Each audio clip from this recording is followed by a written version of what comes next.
दोस्तों लाल किताब में जब भी फलादेश करना हो ना तो सिर्फ एक ग्रह की पोजीशन से नहीं देखा जाता। हमें देखना होता है क्या समस्या आ रही है, उसके बेसिस पर उससे कौन कौन से ग्रह एसोसिएटेड है उसके हिसाब से उपाय कराया जाता है।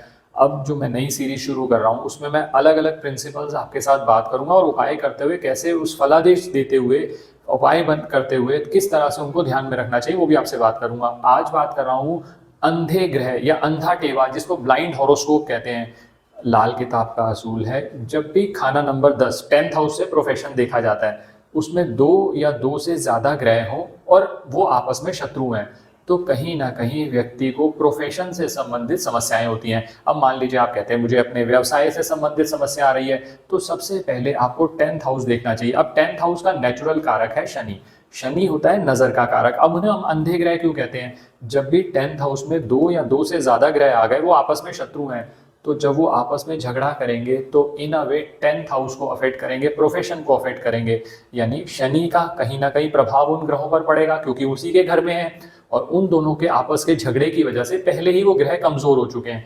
तो अब उपाय कैसे होगा, मैं एक एग्जाम्पल से आपसे बात करता हूँ। मान लीजिए 10वें घर के अंदर राहु और बृहस्पति हैं। अब राहु और बृहस्पति आपस में शत्रु हैं।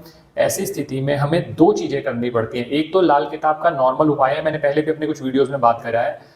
जब भी प्रोफेशन से संबंधित व्यवसाय से संबंधित आपको दिक्कत आ रही हो 10 अंधों को खाना खिलाना है आपने शनिवार या संडे दोपहर के समय। पहला तो उपाय ये होगा, ये अंधे ग्रहों के लिए सबसे पहला कार्य किया जाता है। अब दूसरा, जो दो ग्रह एसोसिएटेड है जैसे मैंने अभी आपको एक एग्जांपल से बात करी, बृहस्पति और राहु, ये दोनों खराब हो रहे हैं तो अब इनको ठीक कैसे करेंगे?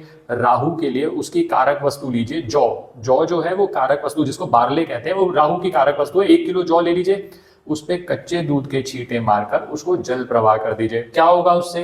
उस घर का जो नेगेटिव रिजल्ट आ रहा था वो पॉजिटिव में बदल जाएगा क्योंकि जो असर है वो 4th हाउस में जाएगा। 4th हाउस चंद्रमा का माना जाता है जहां राहु जाकर अपने आप को शांत कर लेता है। तो ये तो पहला राहु का उपाय हो गया। बृहस्पति के लिए आप क्या करेंगे? आप 1 किलो चने की दाल ले लीजिए। जो चने की दाल है वो बृहस्पति से संबंधित है, उसको आप गुरुवार वाले दिन धर्म स्थान में दे दें। जो मैंने पहला उपाय बताया वो भी आप गुरुवार वाले दिन या शनिवार वाले दिन किसी दिन भी कर सकते हैं। जब ये दोनों कार्य होंगे तो जो व्यवसाय से संबंधित समस्या आ रही है उसमें कमी आएगी। इसके अलावा भी हम बाकी ग्रह भी देखते हैं लेकिन बहुत ज्यादा जब मैं यहाँ पर डिस्कस करूंगा ना तो आपके लिए समझना मुश्किल होगा। जैसे जैसे हम इस सीरीज में आगे बढ़ते चले जाएंगे मैं आपके साथ साउंड प्रिंसिपल्स बात करूंगा क्योंकि लाल किताब सिर्फ टोने टोटके की किताब नहीं है जैसा कि बना दिया गया कि कुछ भी आप लौंग जला दो, कपूर जला दो, उससे कुछ हो जाएगा। हर चीज लॉजिकल देखनी पड़ती है। जब भी फलादेश करें बहुत ध्यान से देखें क्योंकि आपके गलत फलादेश से आप जब उपाय गलत करेंगे तो उसका पॉजिटिव होने की बजाय नेगेटिव हो जाएगा।